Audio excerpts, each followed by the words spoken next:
Hello everyone, I am back with a video lecture और आज हम डिस्कस करना है structural organisation of skeletal muscles. ठीक है, तो हमने देखनी है कि स्ट्रक्चरली ऑर्गेनाइज कैसे हुआ है स्केलेटल मसल, जिसके बैक हमने बहुत ज़्यादा चीज़ें पढ़ी हुई हैं कि हमारे पास सार्कोलेमा क्या होता है, सार्कोप्लाज्म क्या होता है और स्लाइडिंग मॉडल्स थे और बहुत कुछ था। ठीक है, तो बैक की थ्योरी आपने काफ़ी पढ़ी हुई है। ठीक है, उसी को लाइक मेजर मेजर हम यहाँ डिस्क्राइब करेंगे। ठीक है, यहाँ पे उन्होंने आपको सिंपल सी टर्म्स में बताया है 434 आपके बॉडी में मसल्स हैं, तो इसमें से 45 या 40% 40 to 45% आपकी बॉडी का जो वेट है ना, वो मसल से बन के बना हुआ है। ठीक है, तो दैट मीन्स कि आपके पास लाइक हाफ ऑफ द जो बॉडी वेट है वो आपके मस्कुलर रीजन की वजह से। ठीक है, सो उन्होंने कहा इनकी डिस्ट्रीब्यूशन पेयर्स में हुई हुई है, राइट साइड पे लेफ्ट साइड में लाइक दो दो जो है वो पेयर्स की फॉर्म में है, लाइक एक साइड पे एक दूसरी साइड पे दूसरा, उसी का पेयर प्रेजेंट है।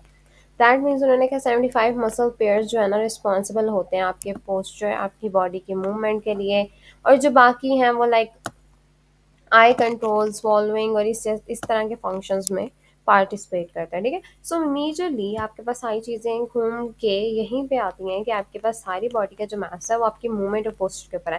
दैट मीन्स सारा role as a physical therapist आपके हाथ में। ठीक है, तो आप मूवमेंट और बॉडी पोस्चर को, इतने ज़्यादा मसल्स हैं जिनको आपने taking care, like you have to take care of that. ठीक है, आपने उन सारी चीज़ों को देखना है, फिर उसके पास बायोमैकेनिकली उन कंसिडरेशंस को साथ लेके चलना है। एट द एंड जो फोर्सेस उस पर एक्ट कर रही हैं उसके साथ काम करके, स्पीड को देख के और लेंथ टाइम, ये सारे जो आपके पास अदर चीज़ें आ जाती हैं, उन सारे को कंसिडरेशन देख के, एनाटॉमिकल फिजियोलॉजिकल चीज़ें देख के, फिर आपने एट द एंड आपने इस चीज़ को मेंटेन करना है। ठीक है, सबसे पहला जो आज हमने मेजरली आज डिस्कस करना है वो है हमारे पास मसल फाइबर्स। ठीक है, मोटर यूनिट्स को हम नेक्स्ट में डिस्कस करेंगे।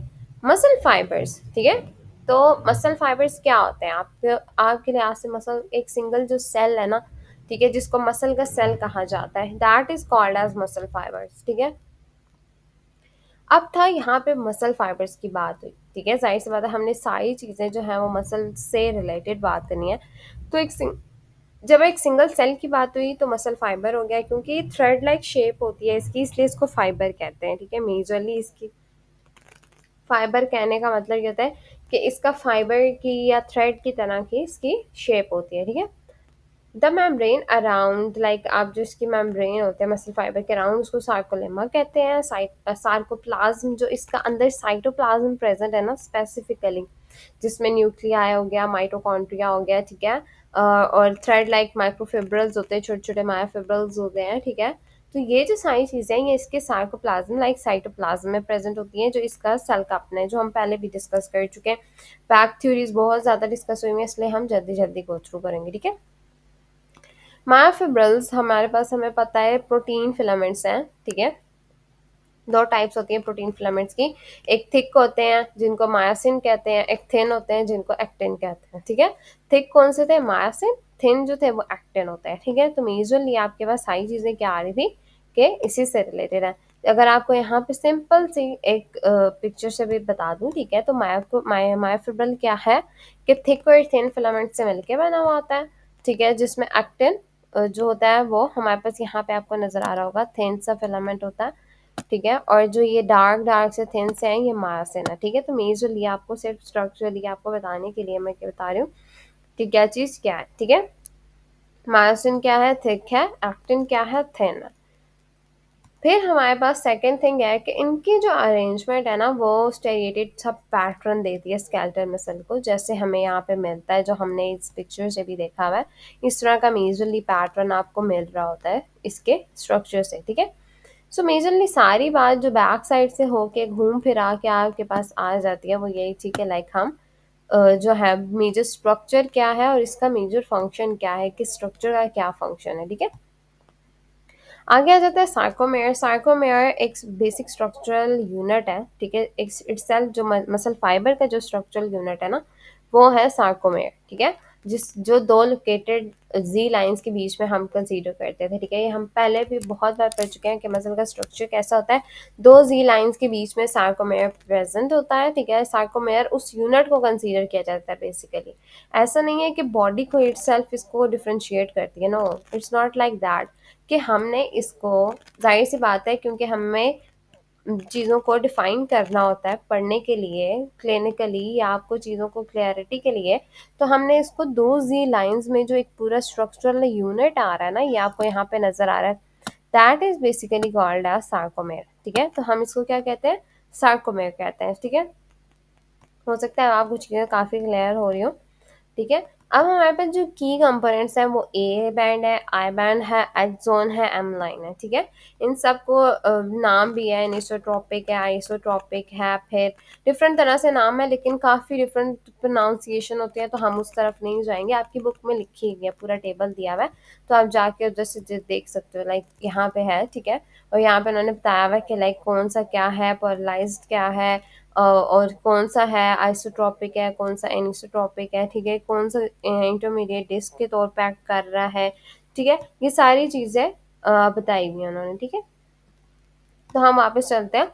अब यहाँ पे आपको एक और पिक्चर से भी उन्होंने सार्कोमेरा आपको दिखा दिया कि एक दो जी लाइन, ये एक बिल्कुल थिक सी लाइन होती है, इन दो जी लाइंस के बीच का जो स्ट्रक्चर है that is called as sarcomere, ठीक है। और उस जी लाइंस में दो आई बैंड, एक ए बैंड इस तरह करके आ रहा होता है, ठीक है। तो अभी हम ये देखते हैं कि किस तरह से होती है, ठीक है। सो मेजरली आपके पास जो सारी चीज़ें थी, ये जी लाइन की बात हुई, ठीक है। अब जो ए बैंड होता है ना, ठीक है, वो मेजरली हमारे पास थिक मायोसिन फिलामेंट होता है, ठीक है। आई बैंड जो कंटेन करता है, अब ए बैंड के अंदर ना सारे जो फिलामेंट्स होते हैं वो मायोसिन के होते हैं। आई बैंड में सारे जो होते हैं वो एक्टिन के होते हैं। एच जोन बेसिकली कंसीडर किया जाता है जहाँ पे थिक मायोसिन फिलामेंट्स और जो होते हैं ना, और थिक मायोसिन फिलामेंट्स का ना जो मिड वाला बेसिकली जो जोन होता है ना, उसको कंसीडर किया जाता है, ठीक है। तो एच जोन मेजरली आपके पास जो मिड वाला रीजन है ना, ठीक है, उसको कहा जाता है, जहाँ पे आपके पास ए बैंड प्रेजेंट होता है उस जोन को कहा जाता है, जहाँ पे आप ये कह सकते हो कि सिर्फ थिक मायोसिन फिलामेंट्स प्रेजेंट होते हैं, ठीक है। तो मेजरली आपके पास जाहिर सी बात है इन चीज़ों को आपने ऐसे ही रिटेन करने, क्योंकि इसकी कोई बैक बहुत ज़्यादा आप ये नहीं कह सकते कि आपको इस चीज़ की और ज़्यादा क्लैरिटी या बहुत फिर चीज़ें बहुत ज़्यादा ना इंटरलिंक करके आप मिक्सअप कर देते हो, ठीक है। तो मेजरली कुछ चीज़ें ऐसी होती हैं जो आपको इसी तरह से रिटेन करनी होती है, दैट इज़ बेसिकली ऐसे सेल का स्ट्रक्चर होता है, ठीक है। जैसे आपको मसल फाइबर का बता देंगे, ठीक है। एम लाइन बाइसेप्स करती है, लाइक इसको बीच में से सार्कोमेयर को बीच में से बिल्कुल मिड में से दो हाफ्स में आप ये कह सकते हो डिवाइड करती है या बाइसेक्ट करती है, whatever you want to. तो मेजरली आपके पास जो होती है ना कि एम लाइन जो होती है वो बिल्कुल मिड में प्रेजेंट होती है, अगर आपको यहाँ पे नजर आ रही हो, ठीक है। इन्होंने इसको कंसीडर किया हुआ है ई बैंड के बिल्कुल मिड में आपके पास क्या प्रेजेंट है, आपके पास प्रेजेंट है मैं आपके पास एम लाइन, ठीक है। मेजरली एम लाइन जो होती है वो क्या होती है, बाइसेक्ट करती है सार्कोमेयर को, ठीक है। दो हाफ्स में आप ये कहते हो डिवाइड करती है या आप बीच में से क्रॉस करती है, इस तरह से होती है, ठीक है। तो मेजरली ये कुछ चीज़ों का स्ट्रक्चर है, लेकिन हम इसको इस स्ट्रक्चर को ना अब थोड़ा सा समझ के पढ़ते हैं, ठीक है। सो मेजरली हम ये नहीं करेंगे कि लाइक हाँ सारी चीज़ों को इंटरलिंक तो कर लिया, लेकिन इसकी बैक साइड की मेजर इसकी वजह क्या है, ठीक है। सो इसकी मेजर वजह ये है कि मसल कॉन्ट्रैक्शन में इनका एक प्रॉपर रोल होता है, ठीक है। अब क्या होता है ड्यूरिंग कॉन्ट्रैक्शन ना, जो एक्टिन फिलामेंट्स है ना वो स्लाइड होते हैं एक दूसरे के करीब, ठीक है। एक्टिन फिलामेंट्स एक दूसरे के करीब आते हैं, जी लाइंस जो होती हैं वो क्लोजर हो जाती हैं ए बैंड के, ठीक है। आई बैंड जो होता है वो छोटा हो जाता है या नैरो हो जाता है, एच जोन जो होता है बिल्कुल डिसअपियर हो जाता है, ठीक है। दैट इज बेसिकली ये हो रहा होता है हमारे पास ड्यूरिंग कॉन्ट्रैक्शन, ठीक है। कॉन्ट्रैक्शन में क्या हो रहा है बेसिकली कि सारी चीज़ देखो ना, कॉन्ट्रैक्शन में सिर्फ यही बात है कि हमारे पास एक्टिन फिलामेंट्स जो है ना एक दूसरे के करीब आते हैं, ठीक है। दैट मीन्स कि हमारे पास जो आपके पास एक्टिन के फिलामेंट्स है ना, ठीक है, आपको यहाँ जो हाँ छोटे छोटे फिलामेंट्स नज़र आ रहे हैं, ठीक है, वो एक दूसरे के करीब आते हैं, ठीक है। वो अब एक दूसरे से क्लोज होते हैं। सो क्या होता है कि दूसरी चीज़ क्या होती है, इसकी वजह से जी लाइंस जो होती है ना वो ए बैंड के क्लोज आना शुरू हो जाती है, ठीक है। तो जो जी लाइन है वो क्या करेगी, अब वो ए बैंड के क्लोज आ रही है, ठीक है। ये जी लाइन है ना, ठीक है, आपके पास मिड लाइन है जो एक साइकोमेर को बीच में से काट। अब जी लाइन क्या करती है, जो ए बैंड था ना उसकी क्लोज आएगी, जाहिर सी बात है ये वाला जो एरिया है ना ये छोटा होना शुरू हो जाएगा, ठीक है, जो साइकोमेर वाला एरिया, ये वाला और ये वाला, ठीक है। तो ये जो एरियाज है ना ये शॉर्ट होना शुरू हो जाएंगे ना, ठीक है। तो ये जो शॉर्ट होंगे ना, जब थोड़े कम कम कम कम करते, तो जब ये थोड़े थोड़े कम होते जाएंगे ना, ठीक है, अगर हम इस पिक्चर से भी देखते हैं तो क्या होती है, ये जो जी लाइंस है ना, ठीक है, दो जी लाइंस है, क्या होती है, ये एक दूसरे से क्लोज आना शुरू होती है, क्यों, क्योंकि ये एक्टिन के जो छोट आपको बारीक वाले फिलामेंट्स नजर आ रहे हैं ना एक दूसरे से करीब जा रहे हैं। जी लाइंस करीब आती है ए बैंड के, ठीक है, क्योंकि ये एक्टिन के फिलामेंट्स एक दूसरे से करीब आ रहे थे। विद दैट आई बैंड भी हमारे पास नैरो हो रहा होता है, क्योंकि आई बैंड का जो अपना एक अपनी विड्थ है ना, ठीक है, ये सारी इसकी विड्थ है जो आपको यहाँ पे नजर आ रही है, ठीक है, ये भी कम होने लग जाती है। विद दैट आपके पास क्या होता है कि एज जोन जो होता है वो डिसअपेयर ही हो जाता है, ठीक है। एज जोन फिर यहाँ पे प्रेजेंट नहीं रहता, ठीक है। एज जोन आपको यहाँ पे नजर आ रहा है ना, ये एज जोन बिल्कुल डिसअपेयर हो जाता है, ये सिर्फ आपके पास एरिया ये रहता ही नहीं है, ठीक है, ये एक दूसरे से इतने करीब आ जाते हैं। तो ये एक दूसरे को बिल्कुल एक दूसरे से जब बिल्कुल करीब आता है सही कॉन्ट्रैक्शन, तब कंप्लीट कॉन्ट्रैक्शन हो जाती है हमारे पास, ठीक है। तो that means myosin filaments from cross bridges with actin filaments proportional to force and energy, ठीक है। दैट मीन्स कि हमारे पास जो मायोसिन फिलामेंट्स और एक्टिन फिलामेंट्स के जो क्रॉस ब्रिजेस हैं वो हमारे पास फोर्स और एनर्जी के तौर पे एक्ट करते हैं, क्यों, क्योंकि ये कॉन्ट्रैक्शन करवा रहे हैं मसल के अंदर, ठीक है। सो मेजरली क्योंकि इतनी डिटेल लिखी हुई थी तो मैंने इसको आपको इजी करके पूरे एक पैराग्राफ को एक शॉर्ट फॉर्म में बताया, ठीक है। लेकिन आप इसके अलावा भी अगर देखना चाहते हो कि लाइक अगर कोई और डिटेल है जो आपको समझ नहीं आती, आप बेशक पूछ सकते हो। ये वाला पैराग्राफ हमने मेजर मेजर चीज़ें देख लिया, ठीक है। अब हमारे पास जो नीचे आ जाती है वो ये है कि सार्कोप्लाज्मिक रेटिक्यूलम क्या था, ठीक है। सार्कोप्लाज्मिक रेटिक्यूलम भी हमारे पास एंडोप्लाज्मिक रेटिक्यूलम की तरह ही होता है, हमें पहले भी पता है। एक नेटवर्क होता है जो हमारे पास, आप सिंपल से कह सकते हो कि हमारे पास जो नेटवर्क प्रेजेंट होता है ना, ठीक है, वो फाइब्रस मेम्ब्रेनस आप जिसको कहते हो, ठीक है, मेम्ब्रेनस चैनल्स होते हैं, ठीक है, जो एसोसिएट करते हैं हर फाइबर्स के साथ एक्सटर्नली बाहर की तरफ से, ठीक है। और जो इंटरनली इंटरसेक्ट कर रहे होते हैं ना टाइनी टनल्स, उनको कहते हैं ट्रांसवर्स ट्यूब्यूल्स, ठीक है। दैट मीन्स दोनों का हमारे पास एक दूसरे से इंटरलिंक था कि ट्रांसफर ट्यूब्यूल्स वो टाइनी टनल्स होते हैं जो पास कर रहे होते हैं थ्रू द फाइबर, ठीक है, ताकि वो एक्टिवेट करा सके, एक्टिवेशन में हेल्प करते हैं। और जो साइटोप्लाज्मिक रेटिकुलम होता है ना वो हमारे पास क्या कहते हैं, एज अ चैनल एक्ट करता है, ताकि हमारे पास जो केमिकल मीडिएटर्स है ना जिन्होंने मसल की एक्टिवेशन में हेल्प आउट करनी है वो उसके तौर पर एक्ट करता है, क्योंकि हमें पता है कि एंडोप्लाज्मिक रेटिकुलम का मेजर रोल जो होता है वो आपके पास स्टोरेज ही होता है, ठीक है। तो मेजरली आपके पास ये जो सारी चीज़ें आ रही होती है ना एक दूसरे से इंटरलिंक कर रही होती है, ठीक है। तो एंडोप्लाज्मिक रेटिकुलम की तरह भी sarcoplasmic reticulum as same act कर रहा होता है, क्योंकि ये सार्कोप्लाज्मिक मसल की बात हो रही है तो सार्कोप्लाज्मिक रेटिकुलम हम इसको कहते हैं। फिर आ जाती हैं आपके पास कनेक्टिव टिश्यूज की 3 लेयर्स, ठीक है, जिसमें एंडोमाइसियम, पेरीमाइसियम और एपिमाइसियम होती है, ठीक है। ये आपने साथ साथ इन चीज़ों को याद रखना है। जो आपके पास एंडोमाइसियम होती है, पहले हम इसको बोल्ड कर लेते हैं ताकि हमारे पास क्लियर हो जाए हम कहाँ पे, ठीक है। अच्छा, जो हमारे पास तीनों लेयर्स हैं, एंडोमाइसियम जो होती है वो इंडिविजुअल फाइबर जो होता है ना इट सेल्फ उसको सराउंड कर रही होती है, ठीक है, जो एक एक सिंगल सिंगल फाइबर है। पेरीमाइसियम क्या होती है, जो सारे बंडल्स है ना, ठीक है, वो जो फाइबर्स से मिल के एक मतलब छोटे छोटे जो फाइबर्स है ना, लाइक एक फाइबर्स का कॉम्बिनेशन होता है, उनको मिला के छोटे छोटे बंडल्स बन जाते हैं जिनको हम फेसिकल्स कहते हैं। उन फेसिकल्स को ये कवर करती है, that is called as perimysium.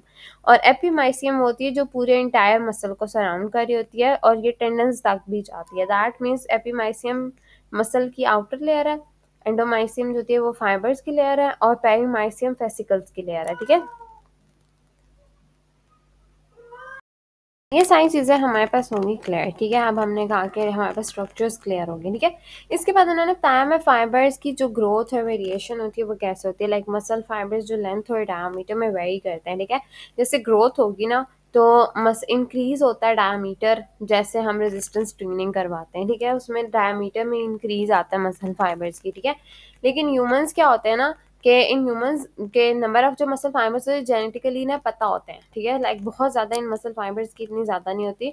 ये अपनी बर्थ के बाद, लाइक एक जो फीटस होता है ना उसकी या एम्ब्रियो की बर्थ के बाद, या आप कह सकते हैं ह्यूमन बर्थ के बाद, वो अपनी नंबर्स में इंक्रीज नहीं करते, ठीक है, लेकिन उसका डायमीटर ज़रूर इंक्रीज होता है। दैट इज़ बेसिकली मीन्स कि वो अपने डायमीटर में इंक्रीज करते हैं। इसलिए रेजिस्टेंस ट्रेनिंग काफ़ी इंपॉर्टेंट होती है कि डायमीटर में इंक्रीज आता है और काफ़ी हद तक आपका मसल स्ट्रांग होता है, ठीक है। तो ट्रेनिंग जो होती है सारी जो होती है वो डायमीटर के इनलार्जमेंट पे बात होती है, ठीक है, मसल फाइबर्स के इंक्रीज के ऊपर बात नहीं होती, ठीक है। तो ये सारी चीज़ें मैंने बताई कि आपके पास जो ग्रोथ है ना एनिमल्स की, ठीक है, कंपैरेटिवली आप एनिमल्स को देखते हो।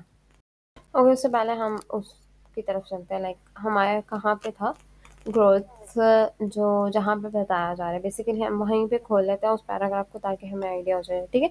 सो बेसिकली ये लास्ट पैराग्राफ था ना मसल फाइबर्स के अंदर, तो इसमें मेजरली उन्होंने ये कहा कि जो कंपैरेटिव ग्रोथ होती है ना एनिमल्स में, ठीक है, लाइक एम्फीबियंस में, ठीक है, उनमें ये होता है कि जो नंबर ऑफ मसल फाइबर्स होते हैं वो इंक्रीज करते हैं एज के साथ, साइज के साथ, ठीक है, लाइक एनिमल्स में ऐसे होता है। लेकिन ह्यूमंस में ऐसे होता है कि हमने यही बात की, मसल काउंट बहुत स्टेबल होता है बाय बर्थ, ठीक है, बर्थ के टाइम से ही हमारे पास एक जो मसल फाइबर्स हैं वो स्टेबल ही रहता है। एक्सपेक्ट कि इसके बैक साइड पे एक वजह हो सकती है मसल लॉस की, मसल फाइबर्स के लॉस की, वो होती है ओकेजनल इंजरी, ठीक है, वो occasional loss due to injury, ठीक है, कोई भी आप बात कर सकते हो। ये इस तरह से है कि लाइक अगर कोई इंजरी हुई है तो वो लूज हो सकती है लेकिन दोबारा ज़्यादा नहीं हो सकती। दैट मीन्स कि आप इसके डायमीटर को मसल फाइबर्स की इंक्रीज करा सकते हो, लेकिन मसल फाइबर का जो काउंट है इट सेल्फ नंबर जो है ना वो इंक्रीज नहीं होता, ठीक है। सो इसकी बैक साइड इस सारे पैराग्राफ की ये बात थी, ठीक है। तो मेजरली अगर आप इसको खुद से देखोगे तो आपको आइडिया हो जाएगा कि लाइक इतनी ज़्यादा डिटेल इसमें कुछ नहीं है, ह्यूमंस के बारे में, ऑर्गेनिज्म के बारे में यही था। तो थैंक्स फॉर वॉचिंग। अगर कोई चीज़ समझ नहीं आई तो कमेंट सेक्शन में आप पूछ सकते हो और मोटे यूनिट हम नेक्स्ट लेक्चर में